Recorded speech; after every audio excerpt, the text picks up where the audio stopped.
தந்தை மகன் தூய ஆவியாரின் பெயராலே ஆமென்.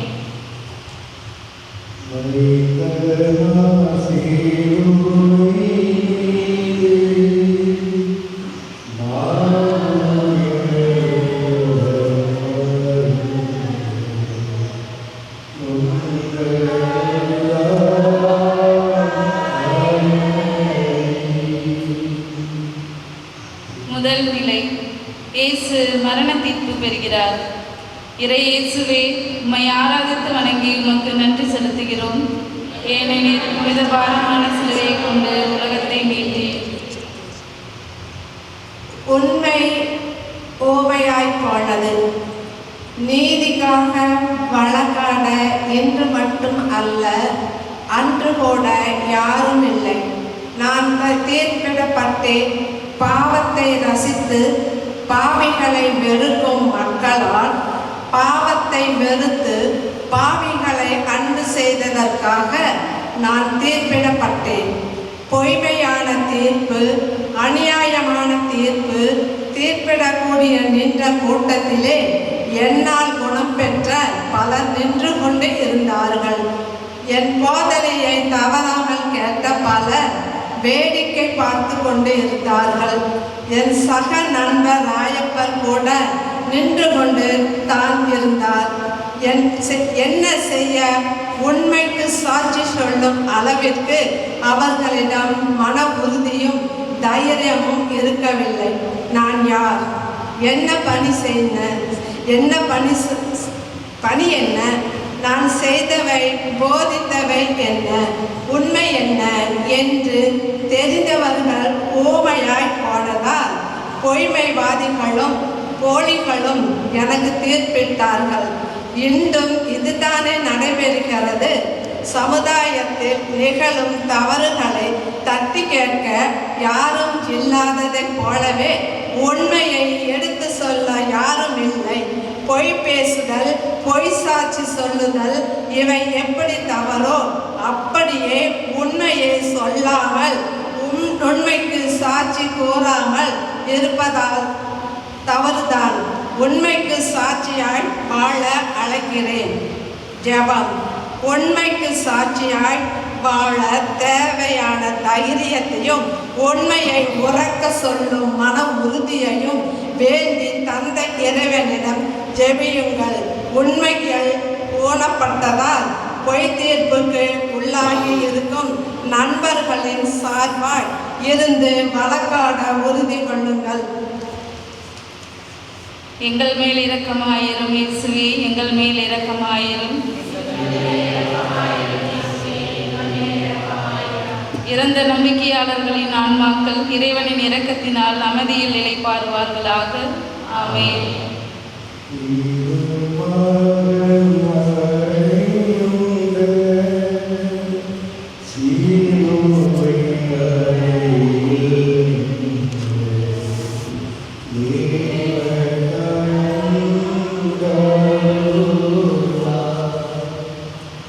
இரண்டாம் நிலை, இயேசு சிலுவையை சுமக்கிறார். இறை இயேசுவே, உம்மை ஆராதித்து வணங்கி உமக்கு நன்றி செலுத்துகிறோம். ஏனெனில் புனித பாரமான சிலுவையை கொண்டு உலகத்தை மீட்டீர். சிலுவை ஒரு சுமைதான். பாரமாக இருக்கிறது இந்த சிலுவை. ஆனால் மகனே, மகளே, உனக்காக ஏற்றுக்கொள்கிறேன். உன் பாவங்களுக்காக உன்னை மீட்க நான் ஏற்றுக்கொள்கிறேன். இவற்றிற்கெல்லாம் மேலாக என் அன்பு தந்தையின் சித்தம் இது என்று நினைக்கும் போது இது சுமை அல்ல, ஒரு சுவை. ஒரு புதிய சமுதாயம் படைக்க, ஏற்றத்தாழ்வற்ற உலகம் உருவாக்க, பாவம் இல்லாமல் வாழ முடியும் என்று வாழ்ந்து காட்ட அன்பு, அமைதி, சமாதானம், சமத்துவம், நீதி போன்ற இறை சமுதாய மதிப்பீடுகளுக்காக குரல் கொடுத்தேன். அதன் விளைவுதான் இந்த சிலுவை.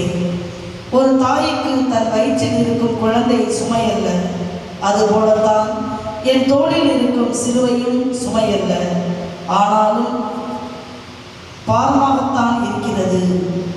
என் தோள்கள் அழுத்துகிறது. உனக்காக ஏற்றுக்கொள்கிறேன். அன்பு மகனே, மகளே, வாழ்வின் சிலுவைகளும் சிரமங்களும் இல்லாமல் சிகரங்களை அடைந்துவிட இயலாது. நீ சுலபமாகவும் சுகமாகவும் வாழ நீ வாழ்வதொன்று சொர்க்கத்தில் இல்லை, போர்க்களத்தில். உன் வாழ்க்கையில் சிலுவைகளையும் சிரமங்களையும் சுமந்து கொள்ள என்னிடமிருந்து கற்றுக்கொள். ஜெபம். வாழ்வின் போராட்டங்களையும் சவால்களையும் சந்தித்து வாழ வேண்டும். வாழ்வில் உழைப்பால் தலைக்க வேண்டும், உயர வேண்டும் என்ற மனப்பக்குவத்திற்காக வரம் வேண்டி ஜெபியுங்கள். எங்கள் மேல் இரக்கமாயிரும் ஆண்டவரே, எங்கள் மேல் இரக்கமாயிரும். இறந்த நம்பிக்கையாளர்களின் ஆன்மாக்கள் இறைவனின் இரக்கத்தினால் அமைதியில் நிலைப்பாடுவார்களாக. ஆமென்.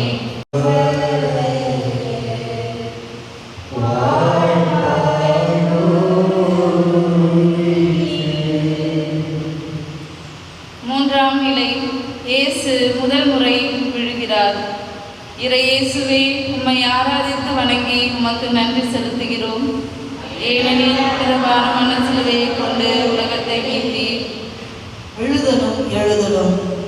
விழுதலும் எழுதலும் வாழ்க்கை பயணத்தில் தவிர்க்க முடியாதவை.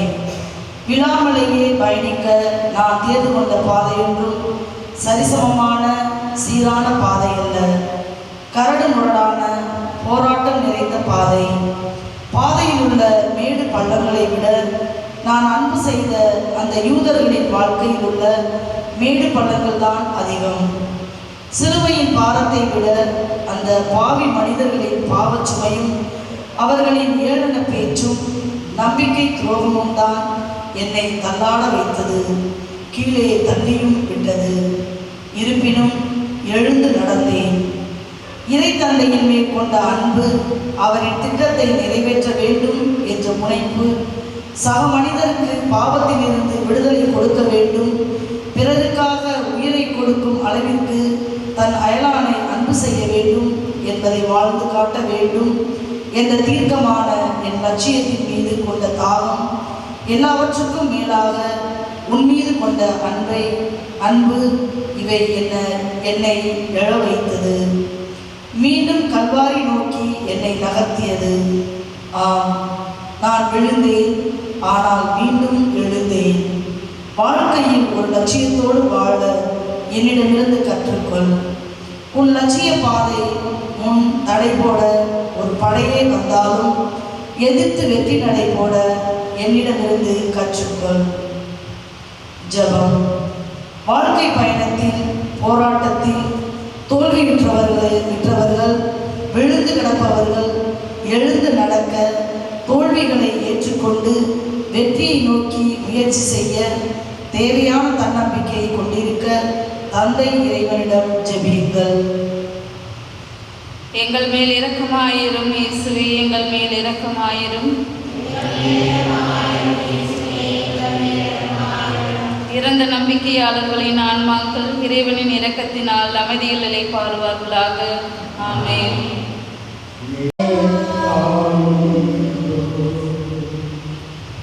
நான்காம் நிலை. இயேசு தம் அன்னை மரியாளை சந்திக்கிறார். இறையேசுவே, உம்மை ஆராதித்து வணங்கி உமக்கு நன்றி செலுத்துகிறோம். ஏனெனில் உலகத்தை தாய் தந்த ஆற்றல். இங்குதான் என் சிலுவைகள் சிறகுகளாயின. நான் ஒரு சிலுவையை தோளில் சுமந்து கொண்டு கண்ணில் காண இயலா பல சிலுவைகளை இதயத்தில் தாங்கி நின்ற என் தாயை சந்திக்கிறேன். என் தாயை சந்தித்ததில் ஆறுதல் பெற்றேன் என்பதை விட ஆற்றல் பெற்றேன் என்றுதான் கூறுவேன். என் தாய் சிறந்த போராளி. வாழ்வில் போராடி வாழ வேண்டும் என்பதை இவரிடம்தான் கற்றுக்கொண்டேன். கன்னி பருவத்தில் என்னை கருவிலும் பிறந்தபின் தோளிலும் சுமந்து கொண்டு பெத்லகேம், எகிப்து, கலிலேயா என்று அவள் பயணித்த பாதைகள் சிலுவை பாதைகள். என் 33 வயதில் நான் சிலுவையை சுமந்தேன் என்றால், என் தாய் 33 வருடமும் இறை திட்டத்தை நிறைவேற்ற பல சிலுவைகளை சுமந்தவர். சிலுவையோடு என்னை கண்ட பொழுது அவர் கண்களில் ஊற்றெடுத்த கண்ணீர் பாசத்தின் வெளிப்பாடே தவிர அது விசுவாசத்தின் குறைபாடு அல்ல. என்மேல் இவர் கொண்ட விசுவாசம், பற்றுறுதி, நம்பிக்கை, தன்னம்பிக்கை, போராடி வாழும் குணம். உன் குழந்தை பருவத்தில் நடைபழகுகையில் நீ தட்டுத்தடுமாறி விழுந்த மாத்திரம் பதறியடித்து ஓடி வந்த அதே தாயும் தந்தையும் தான் உன் வாழ்வில் ஒவ்வொரு கட்டத்திலும் தடுமாறி விழுகையில் ஓடி வருவார்கள், தொட்டு தூக்குவார்கள் என்பது மறக்க முடியாத உண்மை. எந்தவித எதிர்பார்ப்பும் இன்றி உன் மீது அக்கறை கொள்ளும் 2 ஆத்மாக்கள் உன் பெற்றோரை தவிர வேறு யாரும் இல்லை என்பதை உணர்ந்து கொள். என் தாயிடமிருந்தும் உன் தாயிடமிருந்தும் வாழ்வின் சுமைகளை சுவைகளாக்கும் வித்தையை கற்றுக்கொள். சிலுவைகளோடு என் தாயை சந்தித்தேன், இப்போது சிறகுகளோடு செல்கிறேன். ஜெபம். உங்களை தூக்கி நிறுத்த தங்கள் முதுகுகளை வளைத்து தளர்ந்து போன உங்கள் தாய் தந்தைக்காக ஜெபியுங்கள். எங்கள் மேல் இரக்கமாயிரும் இயேசுவே, எங்கள் மேல் இரக்கமாயிரும். இறந்த நம்பிக்கையாளர்களின் ஆன்மாக்கள் இறைவனின் இரக்கத்தினால் அமைதியில் நிலைப்பார்வார்களாக. ஆமென்.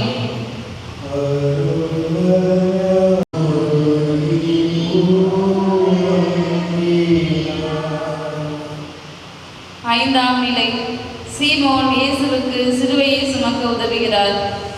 இறை இயேசுவே, உம்மை ஆராதித்து வணங்கி உமக்கு நன்றி செலுத்துகிறோம். ஏனெனில் புனித பாரமான சிலுவையை கொண்டு உலகத்தை மீட்டீர். சீமோன் எனக்கு உதவுகிறார்.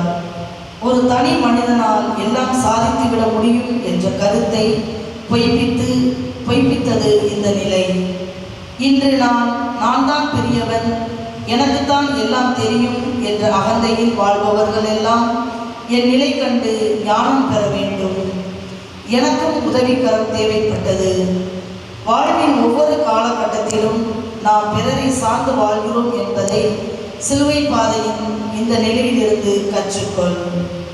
குழந்தை பருவத்தில் பெற்றோர் என துவங்கி பயிலும் பருவத்தில் ஆசிரியரையும், இளமை பருவத்தில் தோழர்களையும், குடும்ப வாழ்வில் வாழ்க்கை துணையையும், சமுதாய வாழ்வில் தலைவரையும், முதிர்ந்த வயதில் பிள்ளைகளையும் சார்ந்து வாழும் மனிதன் எல்லாவற்றுக்கும் மேலாக வாழ்வின் ஒவ்வொரு மணித்துளிகளிலும் தந்தை இறைவனை சார்ந்து வாழ்கிறான். இன்று உங்களுடைய வாழ்வின் ஒவ்வொரு உயர்வுக்கு பின்னும் 1000 கைகள் இருக்கின்றன. இன்றைய நீங்கள் வெறும் நீங்கள் அல்ல, பல ஆயிரம் பிறர்களால் பின்னப்பட்டவர்தான் நீங்கள். இந்த சமுதாயத்தில் சக மனிதர்களோடு சார்ந்து வாழ், ஆனால் சமரசம் செய்து கொள்ளாதே. உனக்காக சாரத்தோடு வாழ். ஜெபம்.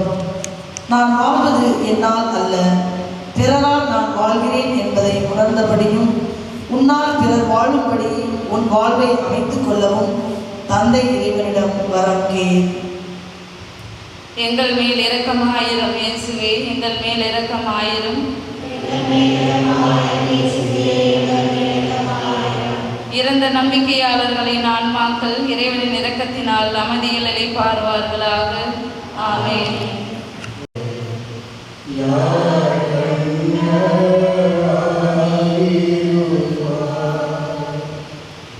ஆறாம் நிலை. வெரோனிகா இயேசுவின் முகத்தை துடைக்கிறார். இறை இயேசுவே, உம்மை ஆராதித்து வணங்கி உமக்கு நன்றி செலுத்துகிறோம். ஏனெனில் புனித பாரமான சிலுவையை கொண்டு உலகத்தை மீட்டீர். என் போதனைகள் வீண் போகவில்லை. நான் விதைத்த போதனைகளால் ஒரு விதையல்ல, ஒரு வைரம் முளைத்து நிற்கிறது என்பதை பார்க்கும்போது எனக்கு பெருமையாக இருக்கிறது. சமுதாயத்தால் தட்டி வைக்கப்பட்ட எருசலேம் பெண்கள் எட்டி நின்று என்னை பார்த்து கொண்டிருக்க, ஒரு பெண் ஆண் ஆதிக்க சமுதாயத்தை தாண்டி, போர் வீரர்களை தாண்டி மனித நேயத்தோடு என் முகத்தை துடைக்கிறார். இதைத்தான் நான் எதிர்பார்த்தேன். இப்படிப்பட்ட ஒரு பெண்ணை உருவாக்கத்தான் நான் அரும்பாடுபட்டேன். உனக்கு தெரியுமா, என்னை சிலுவையில் அறைய காரணம் நான் மத குருக்களின் வெற்று சம்பிரதாயங்களை விமர்சிப்பதாலோ, பாவிகளோடு உறவாடி விருந்துண்டதாலோ, ஓய்வு நாளை கடைபிடிக்காதனாலோ மட்டுமல்ல. பெண்களை சக மனுஷியாக மதிக்க அழைப்பு விடுத்ததும் தான். விபச்சாரத்தில் பிடிப்பட்ட பெண்ணிற்கு எதிரான ஒரு தலை சார்பான தண்டனையை நான் எதிர்த்தேன். பாவி என்று ஒதுக்கிய சமாரிய பெண்ணோடு உறவாடினேன். ஏழை கைம்பெண்ணின் எளிமையான காணிக்கையை போற்றினேன். பெண்களும் ஆபிரகாமின் மக்கள்தானே என்று அவர்களின் சார்பாக நின்று போராடினேன். நான் பெண்களின் தோள்களில் உள்ள சிலுவையை இறக்க போராடினேன். ஆதலால் தான் இன்று என் தோளில் சிலுவை.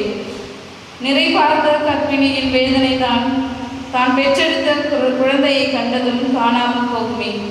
அப்படித்தான் எனக்கும் வெரோனிகாவை கண்டதும் என் சிலுவைகள் சிறகுகளாயின.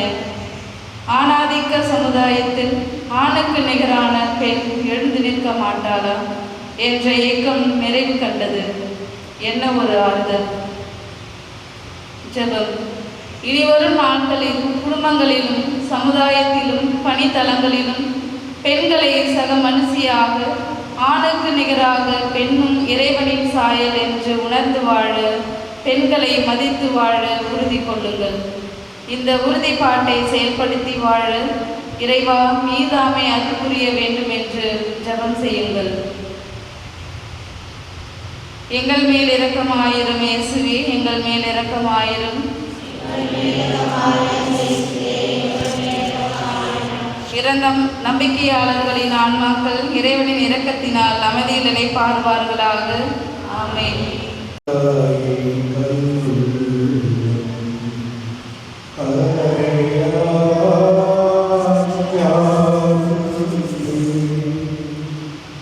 ஏழாம் நிலை. இயேசு இரண்டாம் முறையாக விழுகிறார். இயேசுவே, உம்மை ஆராதித்து வணங்கி உமக்கு நன்றி செலுத்துகிறோம். ஏனெனில் புனித பாரமான சிலுவையை கொண்டு உலகத்தை மீட்சி. இல்லை இல்லை, நான் கீழே விழவில்லை. நான் இந்த முறை பலவந்தமாக கீழே தள்ளிவிடப்பட்டேன். வாழ்க்கையில் சில வேளைகளில் அறியாமல் தெரியாமல் விழுகிறோம். ஒரு சில வேளைகளில் தவறு என்று தெரிந்தே விழுகிறோம். ஆனால் பல வேளைகளில் நாம் பிறரால் வீழ்த்தாட்டப்படுகிறோம். நண்பர்கள் என்று சொல்லி நம்பிக்கை துரோகம் செய்யும் நயவஞ்சகர்களால், உறவினர்களால், அதிகார வர்க்கத்தால் வீழ்த்தாட்டப்படுகிறோம், தள்ளிவிடப்படுகிறோம். நானும் அப்படித்தான். போர் வீரர்களால், பரிசேய கூட்டத்தின் பரிகாச பேச்சால், விமர்சனங்களால், கேலி பேச்சுகளால், என்னிடம் உதவி பெற்றவரெல்லாம் ஊமைகளாய் நிற்கும் இந்த மக்களின் நன்றி கெட்டத்தனத்தால், உயிரே போனாலும் என்னோடு இருப்பேன் என்ற நண்பர்களின் கோழைத்தனத்தினால், நம்பிக்கை துரோகத்தால் நான் தள்ளிவிடப்பட்டேன். பலவந்தமாக வீழ்த்தப்பட்டேன். ஆம், வீழ்ந்தேன். ஆனால் மீண்டும் எழுந்தேன். நீயும் என்னிடமிருந்து கற்றுக்கொள். வாழ்க்கையில், வியாபாரத்தில் நீயே விழுந்தாலும் எழு. பிறர் உன்னை வீழ்கடித்தாலும் எழு. விரைவாய் எழு, 2 மடங்காய் எழு. ஜெபம். வீழ்த்தாட்டப்படும் பொழுதும், உங்கள் வளர்ச்சியை தளர்ச்சியடைய செய்யும் பொழுதும், உங்களுக்கு எதிராக சதி செய்யப்படும் பொழுதும் மனம் தளர்ந்து விடாத மனப்பக்குவத்திற்காகவும், விழும்போதெல்லாம் மீண்டும் எழ வேண்டும் என்ற தூண்டுதல் நம் மனதில் அணையாமல் இருக்கவும் இறைவனிடம் ஜெபியுங்கள். எங்கள் மேல் இரக்கமாயிரும் இயேசுவே, எங்கள் மேல் இரக்கமாயிரும்.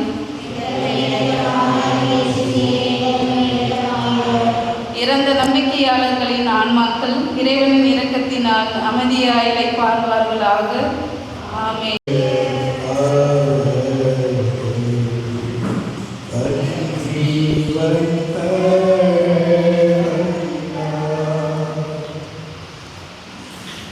எட்டாம் நிலை. இயேசு எருசலேம் பெண்களுக்கு ஆறுதல் கூறுகிறார். இயேசுவே, உம்மை ஆராதித்து வணங்கி உமக்கு நன்றி செலுத்துகிறோம். ஏனெனில் புனித பாரமான சிலுவையை கொண்டு உலகத்தை மீட்டீர். என் சிலுவை பயணத்தில் பங்கு கொண்ட மக்களின் கூட்டம் பல வகையானது. சிலுவையை சுமத்தி இழுத்து சென்றது ஒரு கூட்டம், வேடிக்கை பார்த்து கொண்டிருந்தது ஒரு கூட்டம், கேலி செய்து நின்றது ஒரு கூட்டம், இது அநீதியானது என்று மனம் கொதித்ததும் மௌனம் காத்தது ஒரு கூட்டம், கூட்டத்தோடு கூட்டமாய் இதோ இங்கு இன்னொரு கூட்டம், அழுது கொண்டிருக்கும் பெண்களின் கூட்டம். இவர்கள் என் மீது இரக்கப்பட்டு அழுகிறார்களா, இல்லை இவர்களின் இயலாமை அறிந்து அழுகிறார்களா? எதுவாக இருந்தாலும் அழுவதை முதலில் நிறுத்துங்கள். நீங்கள் அழுவதால் என் சிலுவையின் சுமை எப்படி குறைந்து விடாதோ அதுபோலவே உங்கள் பிரச்சனைகளும் தீர்ந்து விடாது. காலங்காலமாக மரபு மயக்கம் கொண்டு உங்களை ஆண்களுக்கு அடிமை சாசனம் எழுதி கொடுத்தது போதும். பொங்கி எழுங்கள், போராடுங்கள் என்றெல்லாம் சொல்லி உங்களை உசுப்பிவிட விரும்பவில்லை. வாழ்க்கையை புரிந்து கொள்ளுங்கள். உங்கள் இதயத்தில் ஈரம் கொண்டிருப்பதைப் போலவே கொஞ்சம் ஈரம் கொண்டிருங்கள். மூளையில் முடங்கி கிடந்தால் வாழ்க்கையில் முன்னேற முடியாது. பெண்களே, இந்த சமுதாயத்தில் உங்களின் நிலை என்ன, உங்களின் உரிமை என்ன, உங்களின் பிரச்சனைகள் என்ன என்று சிந்தியுங்கள், செயல்படுங்கள். ஜெபம். பிரச்சனைகள் பிரச்சனைகள் என்று வாழ்க்கையை அழுத்து கொள்ளாமல், சலித்து கொள்ளாமல், பிரச்சனைகளை சந்தித்து தீர்வு காண தேவையான மன வலிமையை கேட்டு என் தந்தையிடம் ஜெபியுங்கள். எங்கள் மேல் இரக்கமாயிரும் இயேசுவே, எங்கள் மேல் இரக்கமாயிரும். இறந்த நம்பிக்கையாளர்களின் ஆன்மாக்கள் இறைவனின் இரக்கத்தினால் அமைதியில் நிலை பரவனவாக.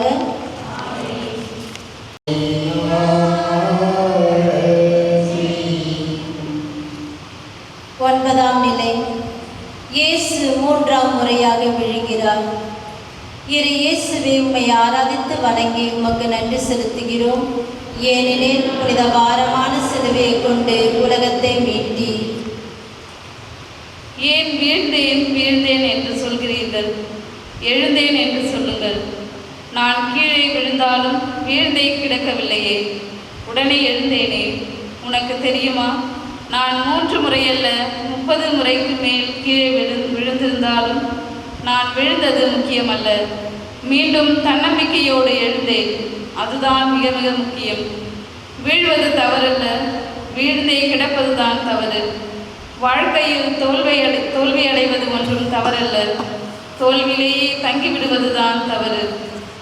சின்ன குழந்தையை பார், தவழ்ந்து தவழ்ந்து எழும், விழும், மீண்டும் தவழ்ந்து எழும், மீண்டும் விழும், மீண்டும் எழுந்து நடப்பதில்லையா? வாழை மரத்தை வெட்டினாலும் தழைத்து வளரும் என்று வாழை மரத்தின் மீது நாம் கொண்டுள்ள நம்பிக்கை நம் வாழ்க்கையின் மீதும் இருக்க வேண்டும். வா, உன் தோல்வியிலிருந்து எழுந்து வா, உன் பிரச்சனைகளில் இருந்து எழுந்து வா. உனக்கு தேவை 2 மருந்துகள், இறை நம்பிக்கை, தன்னம்பிக்கை. ஜெபம். தோல்விகளிலேயே தங்கிவிடாமல் வாழ்க்கையில் முயன்று முன்னேறவும், பிரச்சனைகளை கண்டு பயந்து ஓடாமல் சந்தித்து தீர்வு காண தேவையான இறை நம்பிக்கையும் தன்னம்பிக்கையும் வாழ்வில் இருக்க வேண்டும் என்று தந்தை இறைவனிடம் ஜெபியுங்கள். எங்கள் மேல் இரக்கமாயிரும் இயேசுவே, எங்கள் மேல் இரக்கமாயிரும். இறந்த நம்பிக்கையாளர்களின் ஆன்மாக்கள் இறைவனின் இரக்கத்தினால் அமைதியில் இலை பரவனவாக. ஆமென்.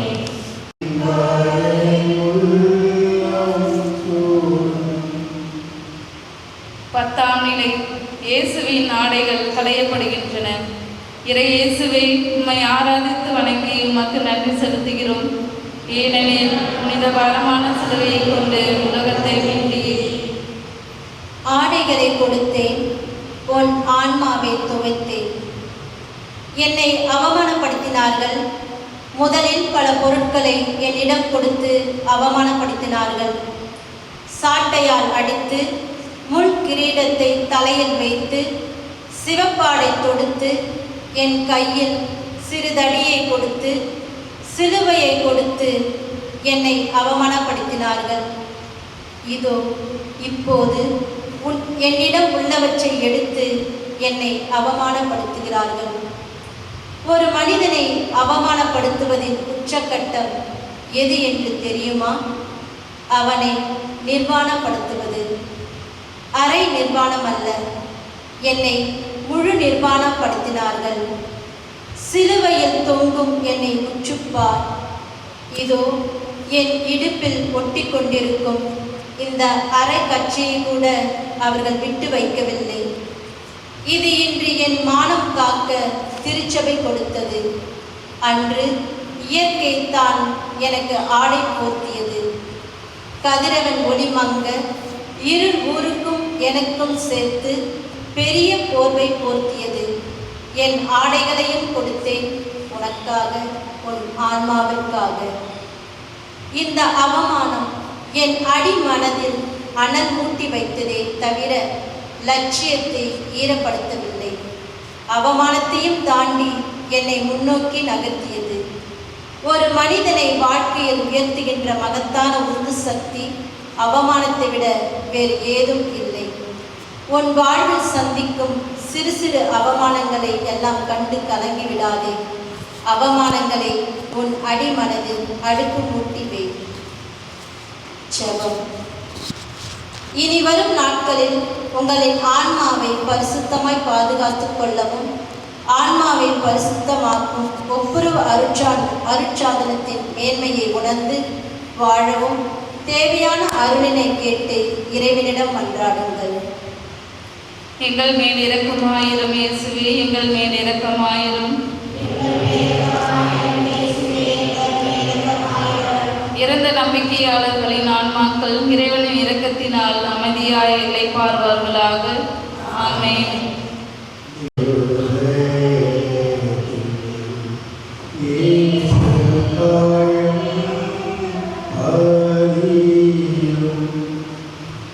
பதினொன்றாம் நிலை. இயேசு சிலுவையில் அறையப்படுகிறார். இறை இயேசுவே, உம்மை ஆராதித்து வணங்கி உமக்கு நன்றி செலுத்துகிறோம். ஏனெனில் புனித பாரமான சிலுவையை கொண்டு உலகத்தை மீட்டீர். ஆணியால் அறைந்தார்கள், அன்பால் தாங்கிக் கொண்டேன்.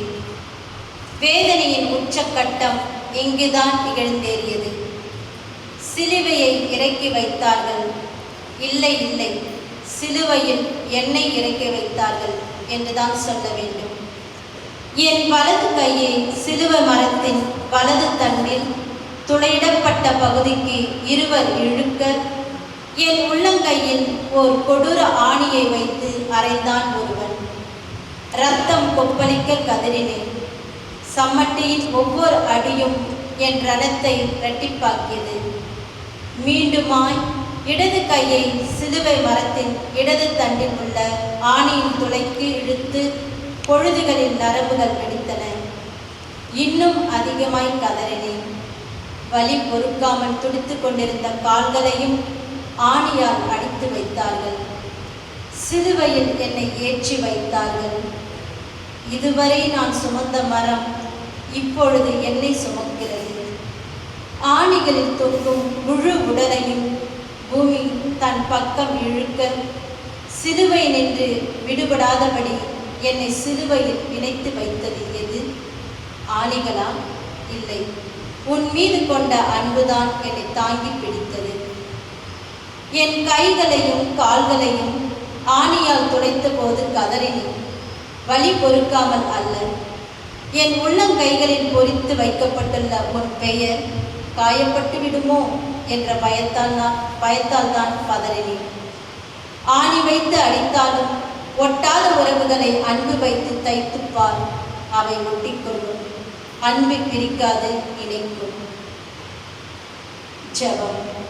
உங்கள் வாழ்வில் பிரிக்கும் சுவராய் இல்லாமல் இணைக்கும் பாலமாய் உறவை உருவாக்கும் உன்னத இதயம் கொண்டு வாழ இறைவனிடம் மன்றாடுங்கள். எங்கள் மேல் இரக்கமாயிரும் இயேசுவே, எங்கள் மேல் இரக்கமாயிரும். இறந்த நம்பிக்கையாளர்களின் ஆன்மாக்கள் இறைவனின் இரக்கத்தினால் அமைதியாய் இளைப்பாறுவார்களாக. ஆமென்.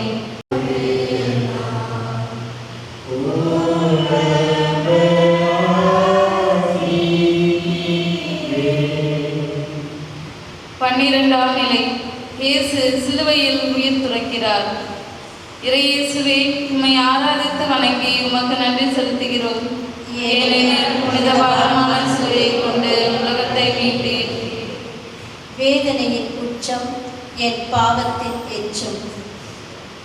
சிலுவையில் அறையுண்டவர்கள் வலி பொறுக்காமல் தங்கள் மகளின் பிறந்த நாளை சபிப்பார்கள், பெற்ற தாயை பழிப்பார்கள், கூடி நிற்கும் கூட்டத்தின் மீது காரி உமிழ்வார்கள், உளறுவார்கள், கெட்ட கெட்ட வார்த்தைகளால் திட்டுவார்கள், கூச்சலிடுவார்கள்.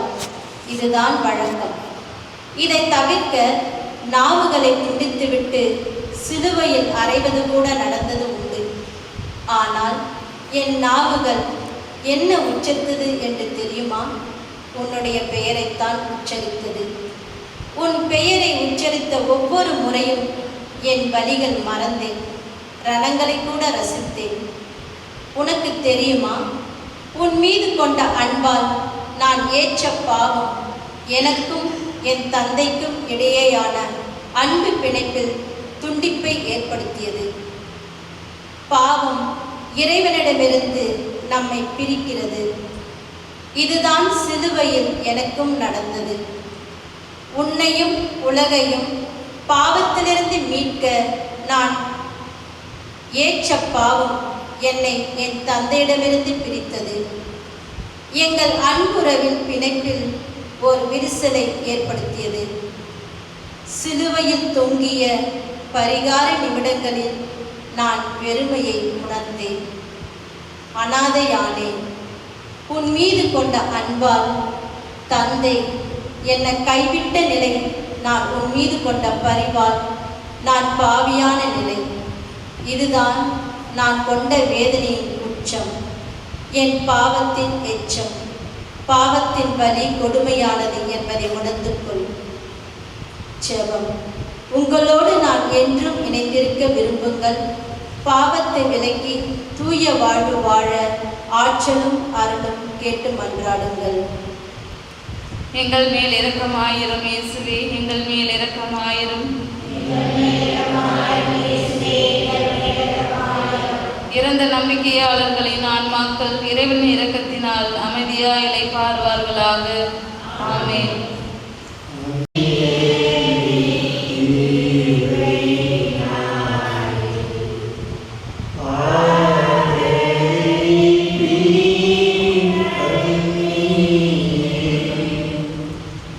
பதிமூன்றாம் நிலை. இயேசுவின் உடல் சிலுவையில் இருந்து இறக்கப்படுகிறது. இறை இயேசுவே, உம்மை ஆராதித்து வணங்கி உமக்கு நன்றி செலுத்துகிறோம். ஏனெனில் புனித பாரமான சிலுவையை கொண்டு உலகத்தை மீட்டீர். தாயின் மடி எனக்கு படி. என் தாயின் மடியில் நான், இவள் மடி எனக்கு ஒரு படி. பின்னிலிருந்து மண்ணிற்கு இறங்கி வந்ததும் இந்த மடி வழியாகத்தான் நான் விண்ணகம் ஏறி செல்வதும் இந்த படி வழியாகத்தான். தத்தெடுத்த பிள்ளைகளுக்காக பெற்றெடுத்த பிள்ளையை தியாகம் செய்துவிட்டு ஆண்டவரை எனது உள்ளம் போற்றி பெருமைப்படுத்துகின்றது. என் மீட்பராம் கடவுளை நினைத்து எனது மனம் பேருவகை கொள்கிறது என்று அன்று என்னை கருத்தாங்கிய போது இறைவனை போற்றி பாடிய அதே வரிகளை இப்பொழுது என் தாய் முணுமுணுப்பது என் செவிகளில் விழுகிறது. உன் மீது என் தாய் கொண்ட அன்பு பெரிது, அக்கறை பெரிது. இவரின் இதயத்தின் இடது அறைகளில் என்னை இழந்ததால் கவலைகள் முகமிட்டு இருந்தாலும் தம் மகனின் இறப்பால் நீங்கள் ஒவ்வொருவரும் பாவத்திலிருந்து விடுதலை பெற்றுவிட்ட மகிழ்ச்சி வலது அறையை ஆறுதலால் நிறைந்தது. அன்பு மகனே, மகளே, என் தாயை ஏற்றுக்கொள். உனக்காக இவர் சுமந்த சிலுவைகள் அதிகம், சுமந்த சுமைகள் கடினம். இன்றும் என் தாய் உனக்காக இடைவிடாமல் என்னிடம் பறந்து பேசுகிறார். என் தாயை பற்றிக்கொள். வாழ்க்கையில் நீ முன்னேறவும் சரி, முடிவில்லா வாழ்விற்கு முன்னேறவும் சரி, இவர் மடிதான் உனக்கு படி. ஜெபம். வாழ்வின் இன்பத் துன்பங்களில், கவலை கண்ணீர்களில் மனம் சோர்வடைந்து விடாமல் என் அன்னையை போன்று இறைவனையே நம்பி வாழும் மனம் கேட்டு என் தந்தையிடம் ஜெபம் செய்யுங்கள். எங்கள் மேல் இரக்கமாயிரும் இயேசுவே, எங்கள் மேல் இரக்கமாயிரும். இறந்த நம்பிக்கையாளர்களின் ஆன்மாக்கள் இறைவன் இரக்கத்தினால் அமைதியாய் இளைப்பாறுவார்களாக. ஆமென். Amen.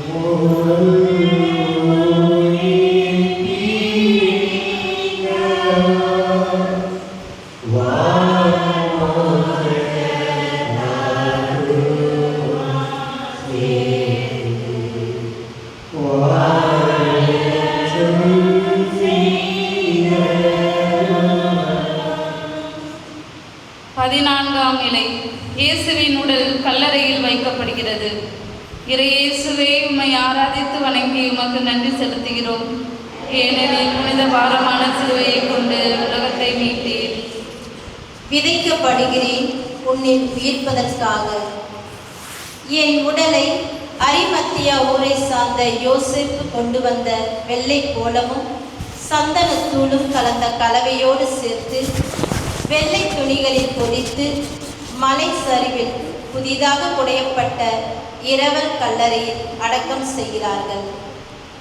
இதோடு என் அத்தியாயம் முடிந்தது என்று யூதர்களும் பரிசேயர்களும் கொக்கரித்து கொண்டாடுகிறார்கள்.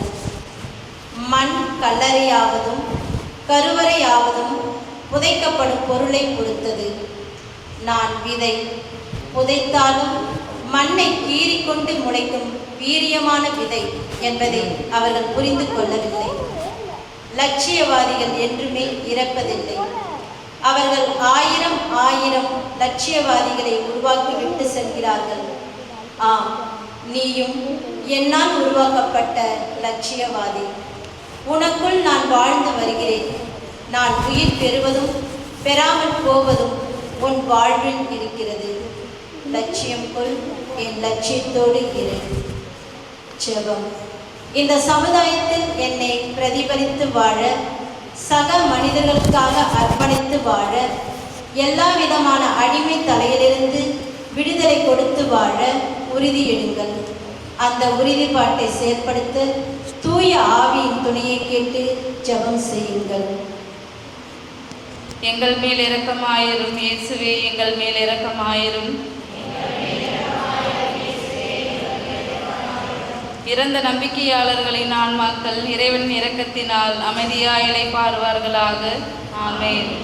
திருத்தந்தையின் கருத்துக்களுக்காக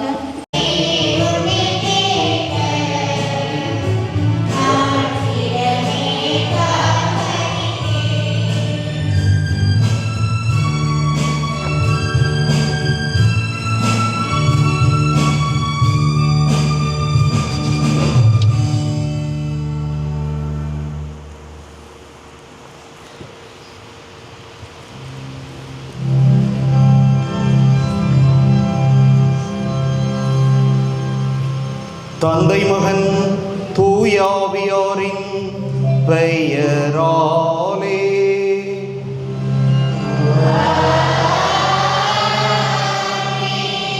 நம் ஆண்டவராகிய இயேசு கிறிஸ்துவின் அருளும் கடவுளின் அன்பும் தூயாவியாரின் நட்புறவும் உங்கள் அனைவரோடும் இருப்பதாக.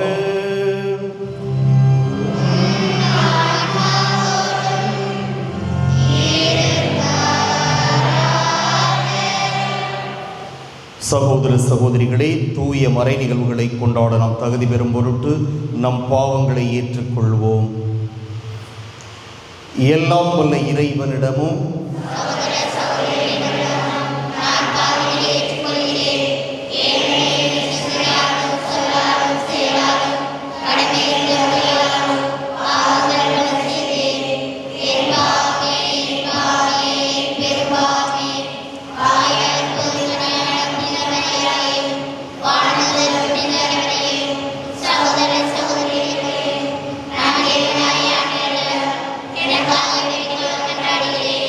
எல்லாம் வல்ல இறைவன் நம் மீது இரக்கம் வைத்து நம் பாவங்களை மன்னித்து நம்மை நிலைவாழ்வுக்கு அழைத்து செல்வாராக.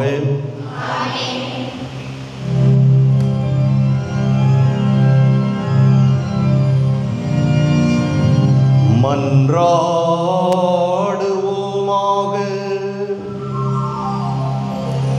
இறைவா, மக்களின் குற்றங்களை மன்னிக்க உம்மை வேண்டுகிறோம். அதனால் எங்கள் வலுக்குறைவால் நாங்கள் செய்த பாவங்களிலிருந்து உமது கனிவிரக்கத்தால் விடுதலை பெறுவோமாக. உம்மோடு தூயாவியாரின் ஒன்றிப்பில் இறைவனாய் என்றென்றும் வாழ்ந்து ஆட்சி செய்கின்ற அவர் வழியாக உம்மை மன்றாடுகின்றோம்.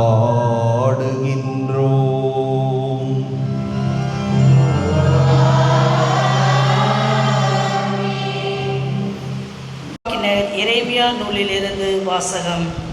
அதிகாரம் 20, இறை வசனங்கள் 10 முதல் 13 முடிய. அந்நாட்களில் எரேமியா கூறியது, சுற்றிலும் ஒரே திகில் என்று பலரும் பேசிக்கொள்கின்றார்கள். பழி சுமத்துங்கள், வாருங்கள், அவன் மேல் பழி சுமத்துவோம் என்கிறார்கள். என் நண்பர்கள் கூட என் வீழ்ச்சிக்காக காத்திருக்கிறார்கள். ஒருவேளை அவன் மயங்கி விடுவான், நாம் அவன் மேல் வெற்றி கொண்டு அவனை பழி தீர்த்து கொள்ளலாம் என்கிறார்கள். ஆனால் ஆண்டவர் வலிமை வாய்ந்த வீரரைப் போல என்னோடு இருக்கின்றார். எனவே என்னை துன்புறுத்துவோர் இடறி விழுவர், அவர்கள் வெற்றி கொள்ள மாட்டார்கள். அவர்கள் விவேகத்தோடு செயல்படவில்லை. அவர்களின் அவமானம் என்றும் நிலைத்திருக்கும், அது மறக்கப்படாது. படைகளின் ஆண்டவரே, நேர்மையாளரை சோதித்து அறிபவரும் உள்ளுணர்வுகளையும் இதய சிந்தனைகளையும் அறிபவரும் நீரே. நீர் என் எதிரிகளை பழிவாங்குவதை நான் காண வேண்டும். ஏனெனில் என் வழக்கை உம்மிடம் எடுத்துரைத்து உள்ளேன்.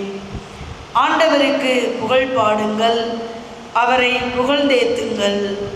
ஏனெனில் அவர் வறியோரின் உயிரை தீயோரின் பிடி நின்று விடுவித்தார். ஆண்டவரின் அருள்வாக்கு. பதிலுரை பாடல். பல்லவி.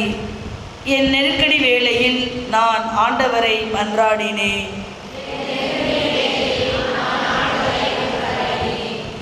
அவர் உரைத்தது, என் ஆற்றலாகிய ஆண்டவரே, உம்மிடம் நான் அன்பு கூறுகின்றேன்.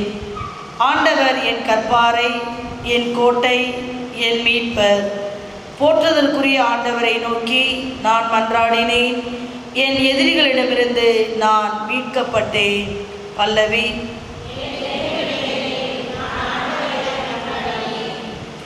சாவின் கயிறுகள் என்னை இருக்கின்றன, அழிவின் சூழல்கள் என்னை மூழ்கடித்தன. பாதாள கயிறுகள் என்னை சுற்றி இருக்கின, சாவின் கண்ணிகள் என்னை சிக்க வைத்தன. பல்லவி.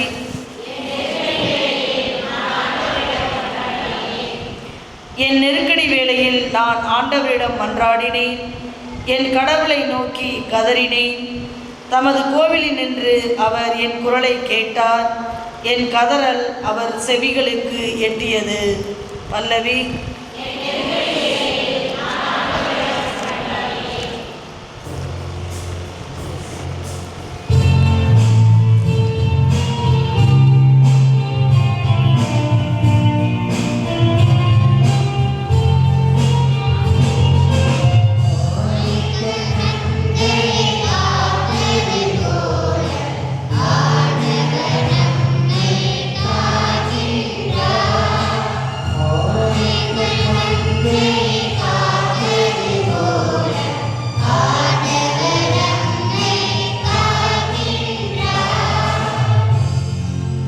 ஆண்டவரே, நீர் கூறிய வார்த்தைகள் வாழ்வு தரும் ஆவியை கொடுக்கின்றன,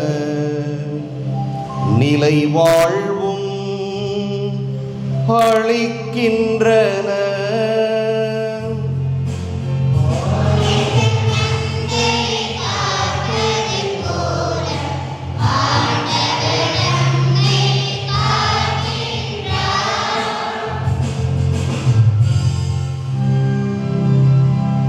ஆண்டவர் உங்களோடு இருப்பாராக.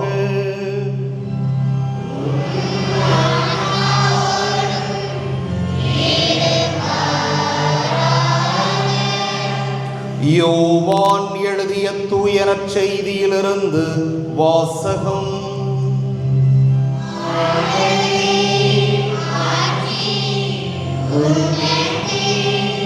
அதிகாரம் 10 இறைவாக்குகள் 31 தொடக்கம் 42 இறுதியாக.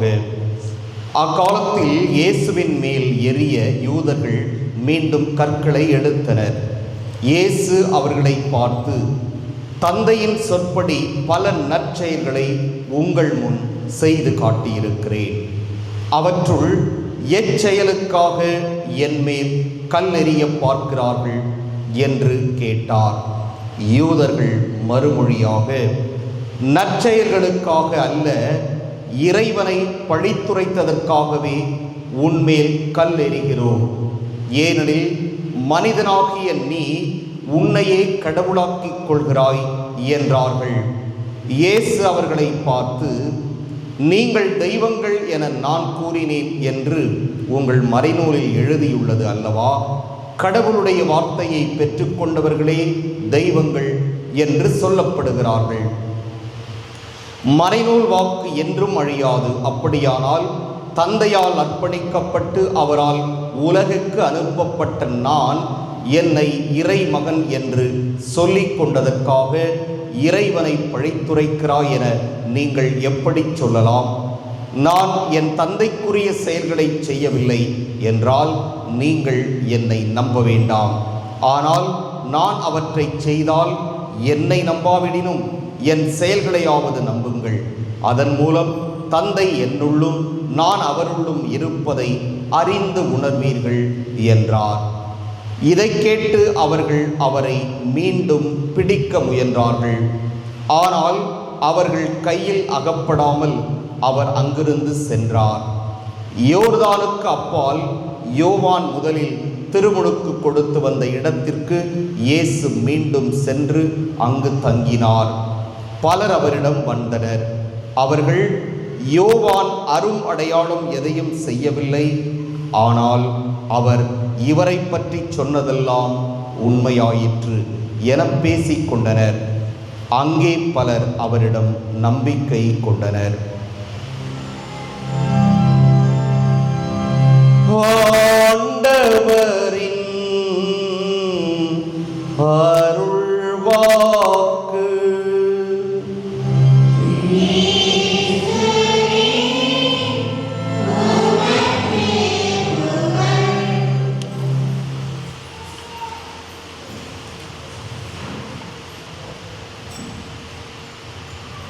இறை இயேசுவின் அன்புக்குரிய சகோதர சகோதரிகளே, ஒரு முறை ஆயர் இல்லத்தில் குருக்கள் எல்லாம் இருந்தபோது ஒரு ஃபாதர் சோகமாக நின்றுட்டார். அவரை போய் அப்பொழுது சான்சலர் வேந்தராக இருந்த தந்தை, ஏன் சோகமாக இருக்கீங்க அப்படின்னு கேட்டார். அப்போ அவர் சொன்னார், இந்த மாதிரி என் பங்கிலிருந்து எனக்கு எதிராக ஒரு லெட்டர் எழுதி கையெழுத்து போட்டு யாரோ ஆயருக்கு அனுப்பியிருக்கிறாங்க, அதனால் ஆயர் என்னை கூப்பிட்டு கேட்டார் என்று சொன்னார். அப்போ அதில் இருக்கிறதெல்லாம் உண்மையா அப்படின்னு இவர் கேட்டார். இல்லை அப்படின்னு. அப்போ அந்த ஃபாதர் சொன்னார், அருமையாக சொன்னார், சான்சலர் ஃபாதர் அப்போ இருந்தவர், இங்கே பாரு, மக்கள் அவங்கெல்லாம் யாருக்கு தெரியாதவர்கள், அவர்கள் எல்லோருக்கும் அறிமுகமானவர்கள் அல்ல. ஏனென்றால் அவர்களிடம் இழப்பதற்கு என்ன இருக்கிறது? ஆனால் சாமியார்கள்ட்ட இழப்பதற்கு மானம் இருக்கிறது, மரியாதை இருக்கிறது. எனவே அது அவர்களுக்கு தெரியும். எனவே தான் சாமியார்களுடைய மானத்தை கெடுப்பதும் பெயரை கெடுப்பதும் எதிராக செய்வதும் அவர்கள் செய்வார்கள் ஒரு சில பேர். எனவே இந்த மாதிரி செய்கிறதுனால அவங்க ஒன்றும் சாதிக்க போகிறது கிடையாது. கொஞ்ச நாளைக்கு சந்தோஷமாக இருப்பாங்க, கொஞ்ச நாளைக்கு திருப்தியாக இருப்பாங்க. ஏனென்றால் இழப்பதற்கு நம்மிடம் மானம் இருக்கிறது, மரியாதை இருக்கிறது, அதைத்தான் அவர்கள் குறிவைப்பார்கள் என்று அவர் அழகாக சொன்னார்.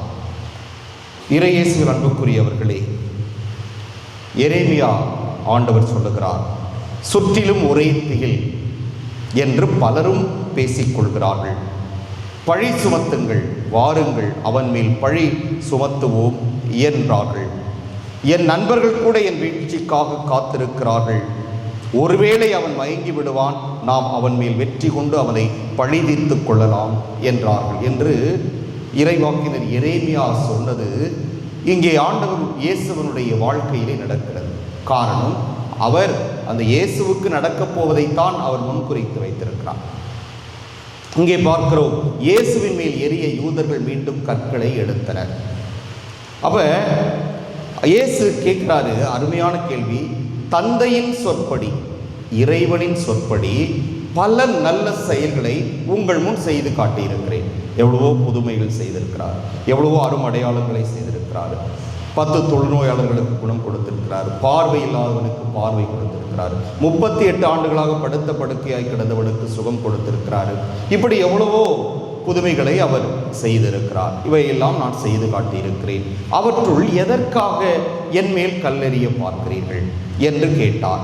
யூதர்கள் மறுமொழியாக, நற்செயல்களுக்காக அல்ல, இறைவனை பழித்துரைத்ததற்காகவே உன் மேல் கல்லெறிகிறோம். இதுதான் அவர் சொன்னது. வீண் பழி சுமத்துவர், வீண் பழி சுமத்துவர். ஏனென்றால் அவர் சொல்றார் தெளிவாக பல இடங்களில், நானா செய்யவில்லை, தந்தை என்னிடம் செய்ய சொன்னால் நான் சொன்னேன், நீங்கள் கீழிருந்து வந்தவர்கள், நான் மேலிருந்து வந்தவன் என்றெல்லாம் அவர்கள் புரியும்படியாக எவ்வளவோ சொல்லி பார்த்தார். இருப்பினும் அவர்கள் அதை ஏற்றுக்கொள்ள தயங்குகிறார்கள். எனவே இயேசு கிறிஸ்துவின் மீது ஏதாவது ஒன்று பழியை சொல்லி அவர்களுக்கு அசிங்கப்படுத்தணும், கேவலப்படுத்தணும். என்னென்ன சொன்னாங்க? இவர் பாவிகளோடு உண்கிறார், வேசிகளோடு பழகுகிறார், போசன பிரியன் என்றெல்லாம் எவ்வளவோ அவரை ஏளனம் செய்தார்கள். ஆனால் அவர் ஒவ்வொன்றுக்கும் அழகாக பதில் சொன்னார். நான் பாவிகளை மீட்பதற்காகத்தான் வந்திருக்கிறேன் என்று சொன்னார். விபச்சாரத்தில் பிடிபட்ட பெண்ணை கொண்டு வந்து நிறுத்திய போது, உங்களுள் பாவம் இல்லாதவன் முதல் கல்லை இவள் மேல் எரியட்டும் என்று சொன்னார். இப்படி எவ்வளவோ விஷயங்களை தந்தையிடமிருந்து தான் வந்திருக்கிறேன் என்பது அவர்கள் புரிய வேண்டும் என்பதற்காக சொன்னார். ஆனாலும் புரிந்தும் அவர்கள் மனம் அதை ஏற்றுக்கொள்ளவில்லையா, இல்லை புரியவில்லையா என்பது நமக்கு தெரியவில்லை. இதே போன்று நம்முடைய வாழ்க்கையிலும் அடுத்தவர்களுடைய பெயரை கெடுப்பதற்கு நாம் எவ்வளவோ ஒவ்வொரு நாளும் முயற்சி செய்து கொண்டிருக்கிறோம். அதை ஒவ்வொரு நாளும் அதை ஒரு நம்முடைய வாழ்வின் கடமையாக அதை செய்து கொண்டிருக்கிறோம். அடுத்தவன் வாழ்ந்தால் நமக்கு பிடிக்க மாட்டேங்குது, வளர்ந்தால் நமக்கு பிடிக்க மாட்டேங்குது, பெயர் எடுத்தால் நமக்கு பிடிக்க மாட்டேங்குது. முடிந்தவரை ஏதாவது பழிக்கு பழி வாங்க வேண்டும், அவர்களுடைய அவப்பெயரை உருவாக்க வேண்டும், நற்பெயரை கெடுக்க வேண்டும். அதுக்கும் முடியாது அப்படின்னா எங்கேயாவது போய் செய்வனை செய்ய வேண்டும் என்றெல்லாம் அது எப்படியாவது ஒருத்தனை கீழே சாய்க்கிறதுக்கு நம்ம என்னென்ன திட்டங்கள் தீட்டுகிறோம் என்பதை பாருங்கள். ஆனால் இன்றைய முதல் வாசகத்திலே ஆண்டவர் கடைசியில் சொல்றாரு, வலிமை வாய்ந்த வீரரை போல் ஆண்டவர் இருக்கின்றார். எனவே என்னை துன்புறுத்துவோர் இடறி விழுவர், அவர்கள் வெற்றி கொள்ள மாட்டார்கள் என்று சொல்கிறார். எனவே இப்படி யார் யாரெல்லாம் அடுத்தவர்களை கெடுக்க வேண்டும் என்று என்னென்ன தவறான வழிகளில் ஈடுபட்டாலும் அவர்கள் இடறி விழுவார்கள், அவர்கள் செய்த வினையே அவர்களுக்கு திரும்பும் என்று ஆண்டவர் சொல்லுகிறார். எனவே அன்புக்குரியவர்கள், இந்த இயேசு இவ்வளவு தூரம் பழிச்சொல் சொல்லி இறைவனை நீ பழித்துரைக்கிறாய் என்றெல்லாம் எவ்வளவோ அவப்பெயரை அவருக்கு ஏற்படுத்தினார்கள், பழிச்சொல் சொன்னார்கள். இருப்பினும் அவர்களிடமிருந்து அவர் நழுவி போனார். காரணம், அவருடைய நேரம் இன்னும் வரவில்லை என்பதற்காக. எனவே இயேசுவுக்கே இப்படி என்றால் நமக்கும் இதுபோன்று நடக்கிறது என்றால் நீங்கள் கவலைப்பட வேண்டாம். எல்லாத்தையும் இவர்கிட்ட தூக்கி போடுங்க, ஆண்டவர் இயேசுவிடம் தூக்கி போடுங்க.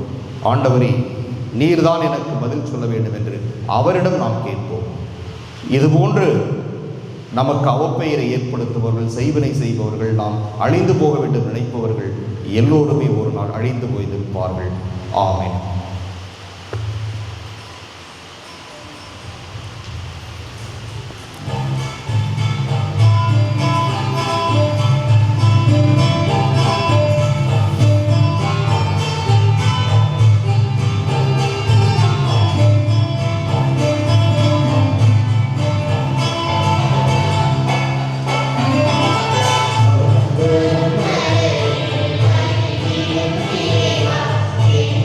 Amen.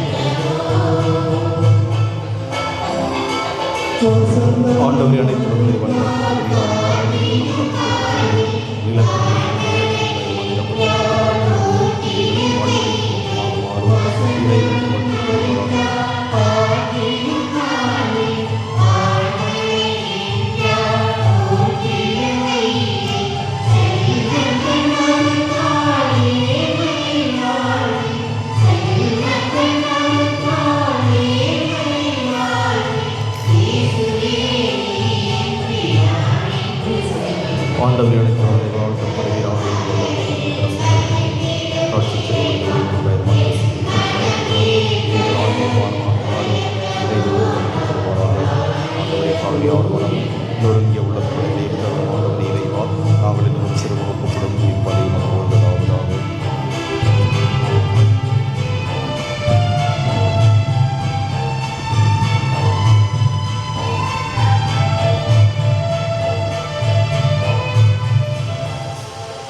சகோதர சகோதரிகளே, என்னுடையதும் உங்களுடையதுமான இப்பலி எல்லாம் வல்ல தந்தையாக இறைவனுக்கு ஏற்றதாகும்படி மன்றாடுங்கள்.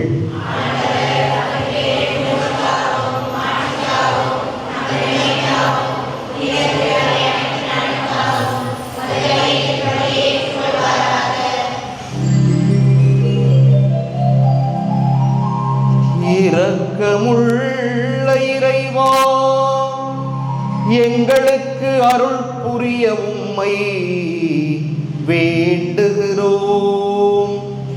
அதனால் உமக்கு ஏற்றவாறு என்றும் பலிப்பீடங்களில் பணிபுரியும் தகுதி பெற்று அவற்றில் முடிவில்லாமல் பங்கேற்பதால் மீட்கப் பெறுவோமாக. எங்கள் ஆண்டவராகிய கிறிஸ்து வழியாக உம்மை மன்றாடுகிறோம்.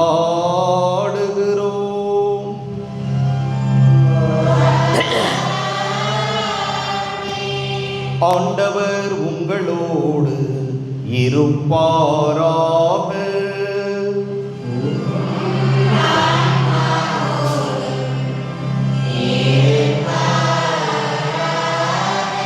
இதயங்களை மேலே எழுப்புங்கள்.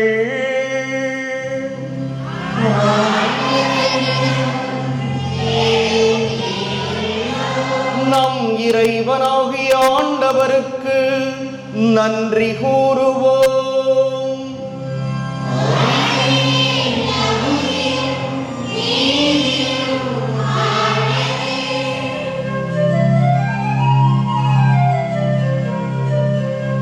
ஆண்டவரே, தூயவரான தந்தையே, என்றும் உள்ள எல்லாம் வல்ல இறைவா,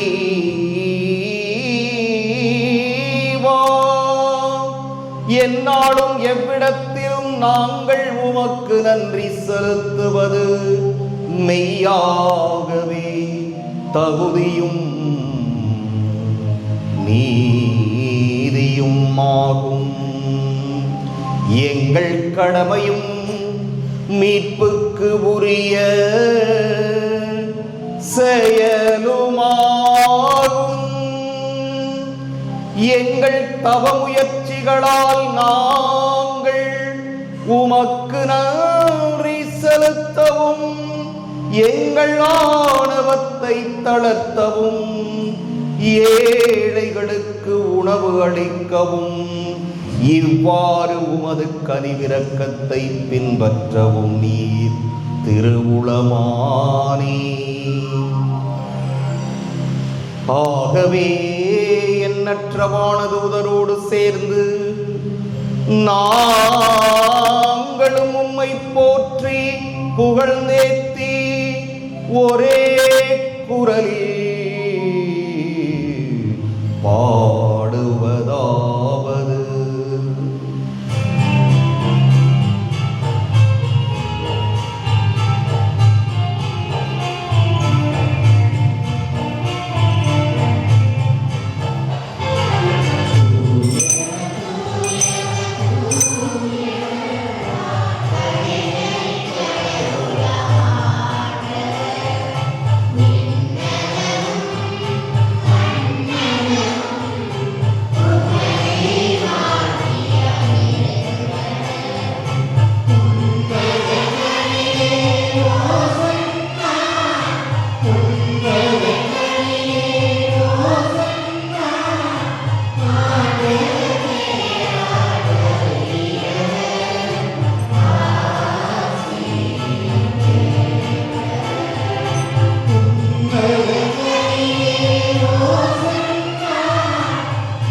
ஆண்டவரே, நீர் மெய்யாகவே தூயவர், தூய்மை அனைத்துக்கும் ஊற்று.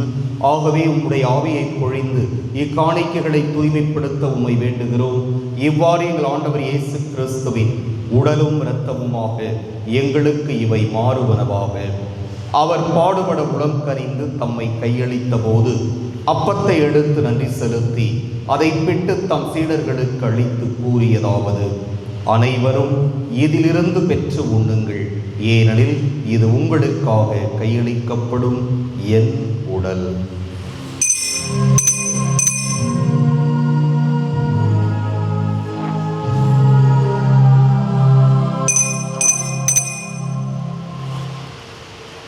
அவ்வண்ணமே இரவு விருந்தை அருந்தியவின் கிண்ணத்தையும் எடுத்து மீண்டும் உமக்கு நன்றி கூறி தம் சீடர்களுக்கு அளித்தவர் கூறியதாவது: அனைவரும் இதிலிருந்து பெற்று பருகுங்கள், ஏனெனில் இது புதிய நிலையான உடன்படிக்கைக்கு உரிய என் இரத்தத்தின் கிண்ணம். இது பாவ மன்னிப்புக்கென்று உங்களுக்காகவும் பலருக்காகவும் சிந்தப்படும். இதை என் நினைவாகச் செய்யுங்கள்.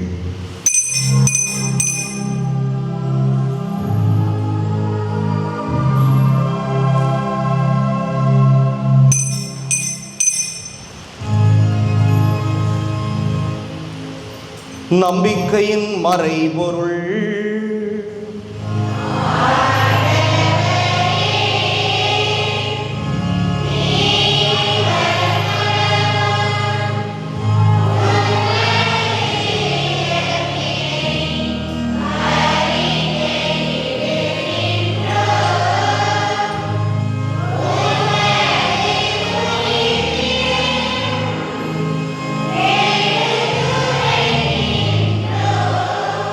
ஆகவே ஆண்டவரே, நாங்கள் கிறிஸ்துவின் இறப்பினையும் உயிர்ப்பினையும் நினைவு கூர்ந்து வாழ்வு தரும் அப்பத்தையும் மீட்பளிக்கும் கிண்ணத்தையும் ஒப்புக் கொடுக்கின்றோம்.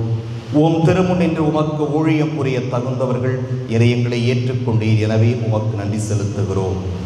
மேலும் கிறிஸ்துவின் உடலிலும் இரத்தத்திலும் பங்கு கொள்ளும் எங்களை தூய ஆவியார் ஒன்று சேர்க்க வேண்டுமென உமை தாழ்மையுடன் மன்றாடுகின்றோம். ஆண்டவரே, உலகெங்கும் பரவியிருக்கும் ஒரு திரு அவையை நினைவு கூர்ந்தருளும். எங்கள் திருத்தந்தை லியோ, எங்கள் ஆயர் சகாயராஜ், எல்லா திருநிலையினராக அனைவரோடும் உமது திரு அவை அன்பில் நிறைவு பெறச் செய்தருளும். மேலும் உயிர்ச்செழும் எதிர்நோக்குடன் துயில் கொள்ளும் எங்கள் சகோதரர் சகோதரிகளையும் இறந்தோர் அனைவரையும் இரக்கத்துடன் நினைவு கூர்ந்து உமது திருமுக ஒளியினுள் ஏற்றருளும். எங்கள் அனைவர் மீதும் இரக்கமாயிரும். கடவுளின் கன்னித்தாயான புனித மரியா, அவருடைய கணவரான புனித யோசேப்பு, புனித திருத்தூதர்கள், இவ்வுலகில் மக்குகந்தவராய் இருந்தோராகிய புனிதர் அனைவருடனும் நாங்கள் நிலை வாழ்வில் பங்கு கொள்ளும் தகுதி பெற்று உம் திருமகன் இயேசு கிறிஸ்து வழியாக உம்மை புகழ்ந்தேத்தும் வரவருள உம்மை மன்றாடுகிறோம்.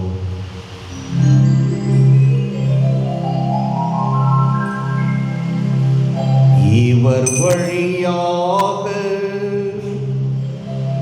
இவரோடு இவரில் எல்லாம் வல்ல இறைவனாகிய தந்தையே, தூய ஆவியாரின் ஒன்றிப்பில் எல்லா புகழும் மாட்சியும் என்றென்றும் உமக்கு உரியதே.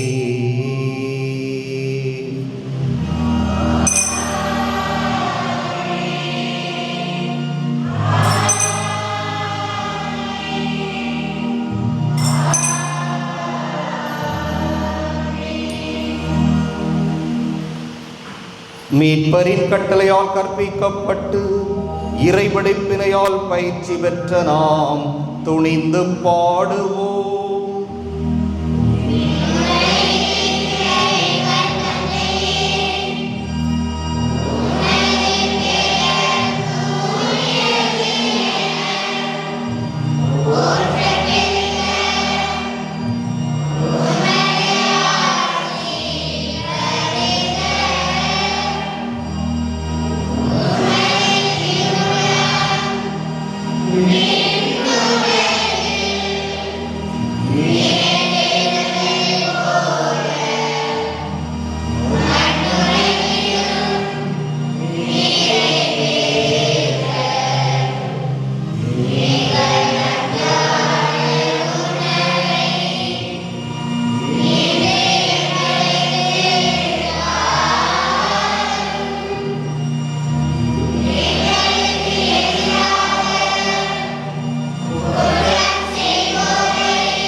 ஆண்டவரே, தீமை அனைத்திலிருந்தும் எங்களை விடுவித்து எங்கள் வாழ்நாளில் அமைதியை கனிவுடன் அருள உம்மை மன்றாடுகிறோம். உமது இரக்கத்தின் உதவியால் நாங்கள் பாவத்திலிருந்து எப்போதும் விடுதலை பெற்று யாதொரு கலக்கமும் இன்றி நடமாயிருப்போமாக. நாங்கள் எதிர்நோக்கி இருக்கும் பேரின்பத்துக்காகவும் எமீட்பராகிய இயேசு கிறிஸ்துவின் வருகைக்காகவும் காத்திருக்கின்றோம்.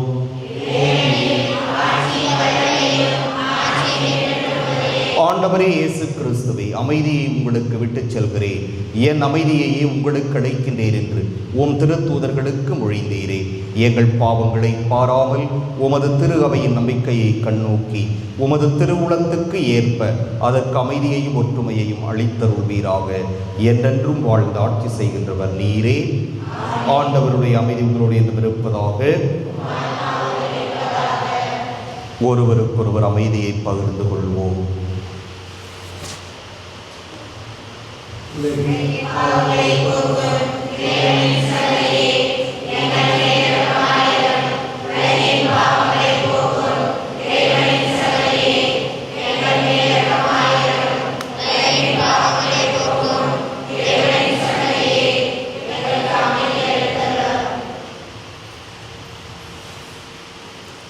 இதோ இறைவனின் செம்மறி, இதோ உலகின் பாவங்களை போக்குபவர். செம்மறியின் விருந்துக்கு அழைப்பு பெற்றோர் பேறு பெற்றோர்.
தம் உடலில் நம் பாவங்களை இயேசு சுமந்தார். அதனால் நாம் பாவங்களுக்காக இறந்து நீதிக்காக வாழ்வோமாக. அவர்தம் காயத்தால் நாம் குணமடைந்துள்ளோம். மன்றாடுவோமாக. ஆண்டவரே, நாங்கள் பெற்றுக்கொண்ட உமது பலியின் நிலையான பாதுகாப்பு எங்களை என்றும் கைவிடாதிருப்பதாக. எங்களிடமிருந்து தீமை அனைத்தையும் அது என்றும் அகற்றுவதாக. எங்கள் ஆண்டவராகிய கிறிஸ்து வழியாக உம்மை மன்றாடுகின்றோம்.